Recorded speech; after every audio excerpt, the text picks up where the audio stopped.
On today's show, we talk a little history here. We're talking about the upcoming presentation for Richland Center of former Governor Vernon W. Thompson. We'll talk a little bit about his history and the upcoming festivities on November 5th here in the city of Richland Center. Joining us on the air today, Karen Tepley. We have Bob Bellman and Darla Wentz to talk about a little bit of the history of this as well. Karen, we'll start with you. This is quite a process to get the recognition from Mr. Thompson, isn't it? Yes, it is. It is, Phil. To have a historic marker in your community, you do have to go through the Wisconsin State Historical Society, and they have approval of what is written. You have to have approval of site. So they even have oversight over the DOT, believe it or not. So. And which stands to reason because they're obviously, more familiar with this type of thing. So, placement and whatnot. Usually, the DOT would have the oversight for signage, but it's a little bit different for this. So, yes, it's a process. With you being in the city's Historic Preservation Committee, why did you feel this was important? Well, I'm going to maybe turn this over to Mr. Bob Bellman because he is the one that thought it was very important to bring this forth. I mean, here we are, a community that has this gentleman that lived here and went on to become our governor. So I just brought it through the process is really what I did. So if you want to ask Bob a few questions, that would work. Bob, I understand you were the instigator of this. I was. This has been a long process. I think we all can agree to that. First of all, Darla and I were reminiscing a bit, and we're saying, why did it take so long? We don't know why it took so long. We're just doing it now, and better late than never, possibly. The one thing we need to know a couple things. First of all, Vernon Thompson was the 27th governor of our state. Okay? I learned a few things on my research, more about him that made it just more intriguing, I guess. For one thing, I learned that he was the Attorney General elected in 1950, and he had 3 consecutive terms as the leading law officer in the state of Wisconsin. So, and then top it off, he's in the Congress for 7 or 8 terms. So the man is very accomplished, but he was born in Richland Center on November 5th, 1905, and he graduated from Richland Center High School. We have a few photographs of him during his high school years. He was primarily interested in band at that time. But he graduated in 1923 from Richland Center High School. He went 2 years to Carroll College, 2 years to UW-Madison. Then he taught for 2 years in Viroqua. He married a lady from Viroqua, which is kind of interesting too. And then he went to law school and had numerous offices in the city of Richland Center. Then he was elected to the state legislature, and then Attorney General, Governor, and then Congressman. So he's got a very close attachment, obviously, to Richland Center. Extremely close attachment. Mm-hmm. People here knew him growing up, and they always felt like they had a representative that cared about them in Washington. And I brought along today a picture of Vernon with five local businessmen and Keith Brewer. And Keith Brewer, they went to Washington, D.C., and they were there to kind of commemorate the library donation that Keith Brewer had. I'm going to mention their names, if you don't mind. Sure, go ahead. From a historical standpoint. Martin Hansen, Ed Picorni, Robert Fleming, and Holly Strang were the Richland Center people at this conference, or at this meeting with Vernon on the steps of the Capitol. Another picture I brought along today was of Vernon speaking at the campus, the Richland campus. he strongly supported the campus and wanted to be involved. He had a representative here named Ellis Lee, and many people, Ellis has been gone quite a few years now, but I knew him personally. He lived on 3rd Street. He worked for the Observer, and he was Vernon's representative here in Richland Center for the entire district. So I'm probably talking too long. It's good stuff. I've got more, but I'll pass. I'll come back to me later. Sure. Well, how many terms was he governor of Wisconsin? He was just one-term governor. But I've got a list of his accomplishments here I can give you later on, too. During that time, he had some very significant contributions that he made. And he was defeated by Gaylord Nelson, as I understand it. Okay.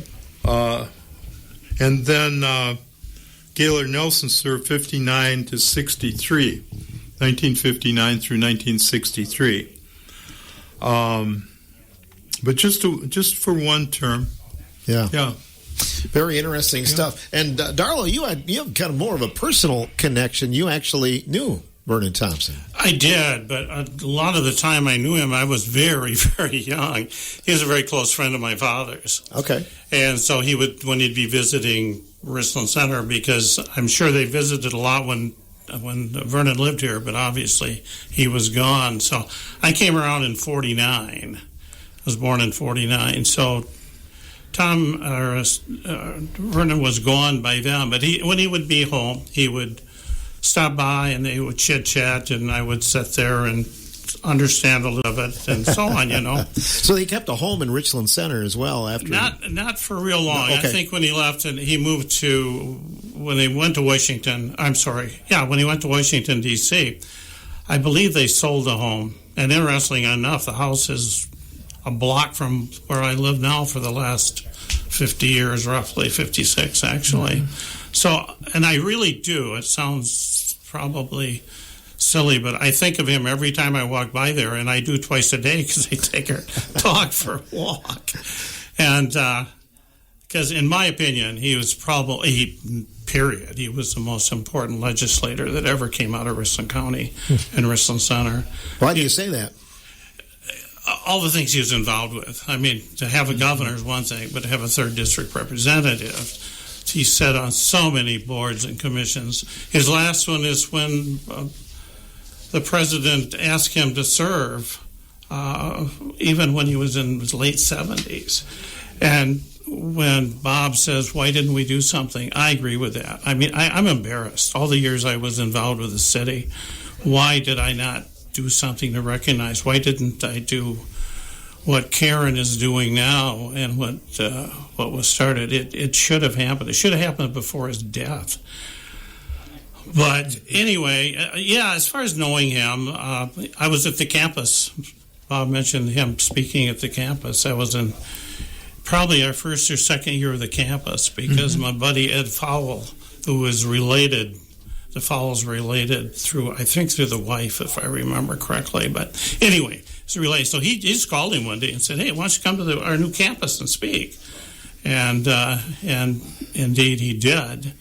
And so I remember that. But the best conversation I had with him as I was, my store was half a block from where Port Truck Sales was, the international dealer.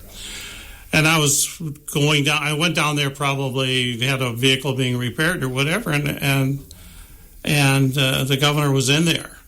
So I sat down and we had a great talk along with Ray Port, which many of us remember, I assume. But it was a great conversation, and I said, why are you an international dealer? And he said, well, I'll tell you why. He said, when I was in Congress, I kept a car here in the back garage.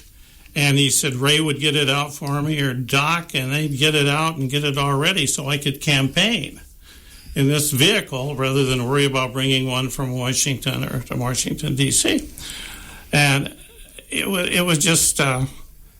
I remember Ray saying to him, it's because it's old and rusty and you want people to think that's all you can afford. Make you think you're poor. There you go. But I do remember asking him. I said, "I guess I need to ask you, how do I speak to congressman or whatever?" And he said, "I really like the term governor." So I thought that was cute and interesting and so forth.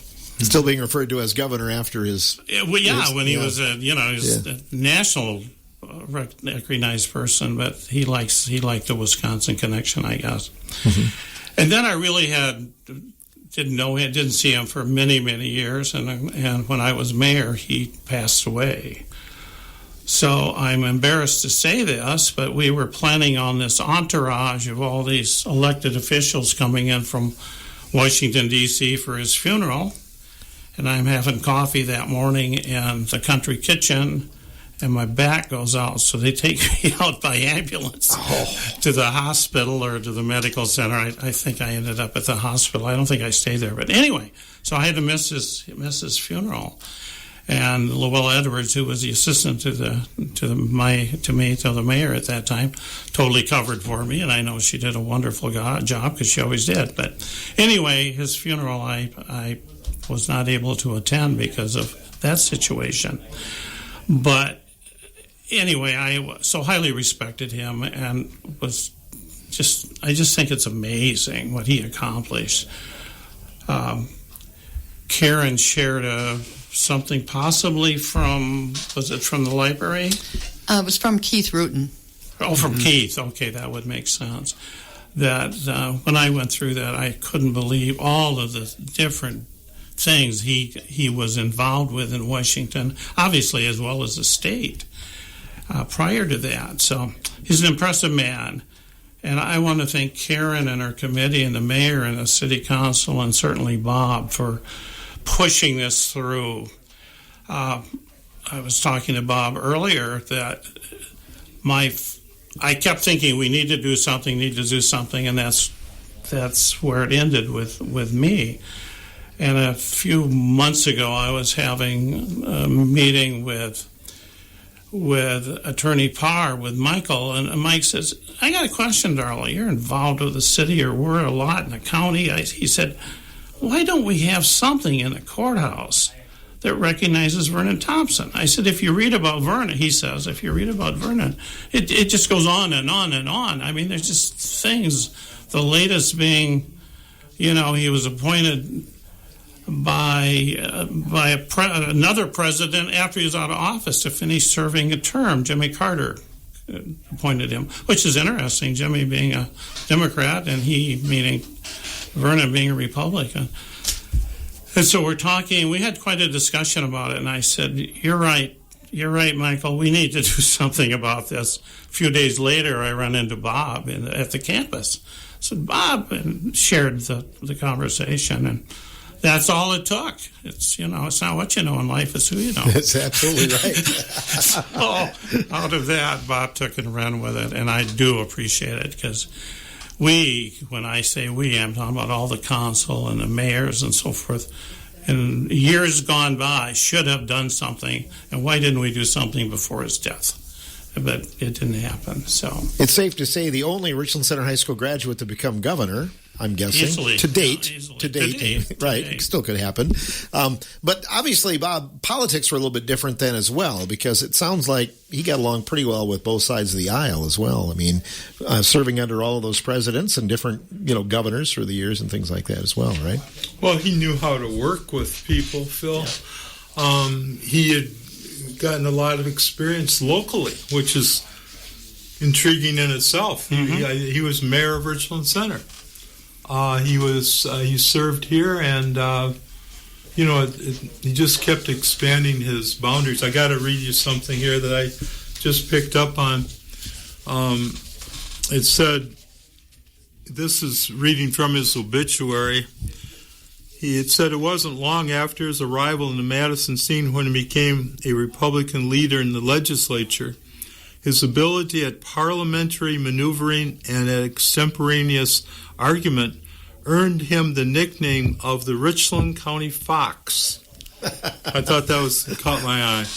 I mean, he knew how to handle situations like that. Yeah. That's very interesting. So, and when you become governor, they would refer to his hometown probably, in print and things like that when they talked about him. So Richland Center got quite a bit of fame out of the time when he served as well. Absolutely. I think so. Yeah, absolutely. If I may, even when he was inaugurated for the first term, he had the Richland Center High School band there playing for, I think it said 1 hour along with the event. So that put Richland Center on the map pretty quickly. And he being an alumnus of the band as well. That's true. Pretty special there. So the festivities are going to go on November 5th. You want to talk about that a little bit, Karen? What's going to take place here in the city of Richland Center and when? Sure. At 4:30, the event will start at the community center. So we will have a few dignitaries speaking. I'm not going to let all the names out of the bag just yet. But so the event will happen outdoors. Hopefully the weather will cooperate. If not, it'll happen indoor, right there in the gymnasium. So just a very nice presentation, a few speakers, the unveiling of the plaque itself, and then a reception afterwards. So it'll be a nice event for folks to attend and hear more of Vernon Thompson's really wonderful career. And where's the plaque going to be located, Karen? The plaque will be located just to the left of the lighted sign out in front of the community center. There are 2 other plaques there, so it's going to be just to the left of those. Mm-hmm. I'm sorry, to the right of those. Better late than never, as these guys said. This is pretty big stuff, isn't it? Right. And I think some comments were made a little bit ago about why it takes so long. Just once again about some of the process is once we put the application together, the Historical Society has their approval of that. So that takes about up to 6 months. And then after it's approved, it's a 6 to 8 month wait for the actual plaque because it's, it comes from one of their foundries. So it's quite the ordeal to have this done. So we're definitely looking forward to it. Like I said, Bob came in front of council one time and asked that at least the application fee to be okayed by the council, and that happened. And then I just thought, the great place for this to land would be the city's historical commission. So that's where it ended up, and we kind of took it from there. Anything else you guys would like to add, Bob? I know you had quite a bit of history there about Vernon Thompson. I'd like to add a couple things. Vernon always considered Richland Center his home, and he was proud of it, I believe. People in town knew him, as I showed you the picture of visitors with the Keith Brewer Library situation. But I'm also remembering back in the 60s when I'd read the local paper, Vernon, if a family had traveled to Washington, D.C., he often would come down and have his picture taken with him on the steps, and that would get in the local paper. And he was proud to do that. And the people here, I think, also knew they could call on him not just as a congressman, but as a personal friend. He would, I think, and he worked through Ellis Lee to make sure that he has a good connection to Richland Center. So it even goes beyond all his accomplishments, his connection to town. I am hopeful that from this, there's many things that could happen, but I would hope that when they study about Wisconsin history, say in 4th grade, that our area schools would talk about him a little bit more, learn a little bit more about him, and check with, make sure the teachers are aware of him and that type of thing. I think there needs to be more publicity, I would say, from this, and I think having the plaque in the park will be really great. Mm-hmm. Draws attention to it as well. Exactly. I'm guessing the Brewer Public Library probably does have some info there in the history room, right? There's a lot. Yeah. There's a lot. Yeah. Karen and I worked on some earlier.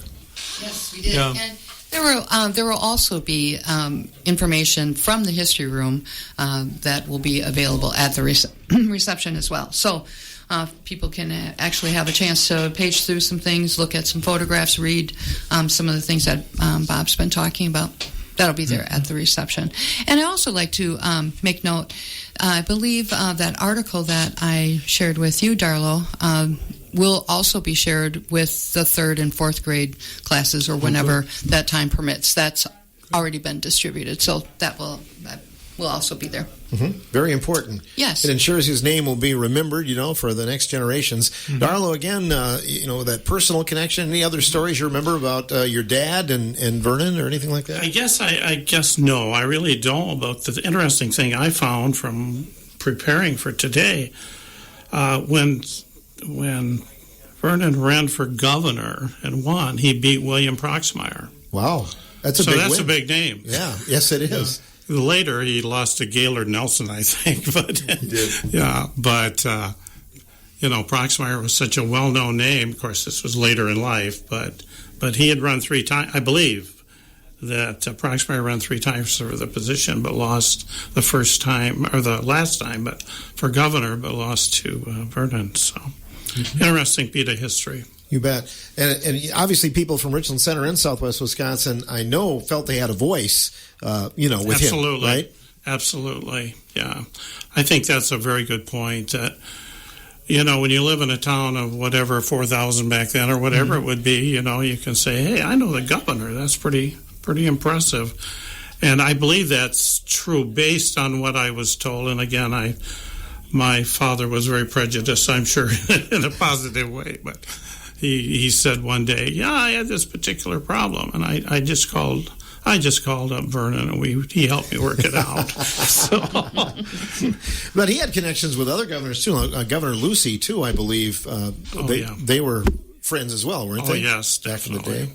Yeah, very true. I remember hearing about that in the news as well. So, Well, great. This is a long time coming. Karen, what's next? Another historical marker somewhere along the line, or what does the Historic Preservation Committee look at?